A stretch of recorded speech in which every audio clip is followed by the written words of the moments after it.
કપણવંત શહેરમાં બાપા ઓફ કાછિયાવાડનું સોમવારે આગમન થયું। કાછિયા પટેલ યુવક ગણેશ યુવક મંડળ કપણવંત દ્વારા છેલ્લા 11 વર્ષથી ગણપતિ મહોત્સવનું આયોજન કરે છે, જ્યારે 12 વર્ષ પણ બાપા ઓફ કાછિયાવાડ રવિવારના રોજ રત્નકાર માતા રોડ ઉપર આવેલ કૃષ્ણા બંગલોઝથી સાંજના 5 વાગ્યાથી પ્રસ્થાન થઈ ગાંધીજીની પ્રતિમા આઝાદ ચોક પાસે આવ્યા હતા।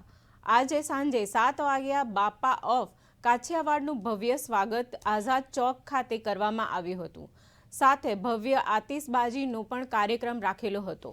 તેમાં ભાવિક ભક્તો ખૂબ જ મોટી સંખ્યામાં વરસતા વરસાદમાં જોવા ઉમટી પડ્યા હતા।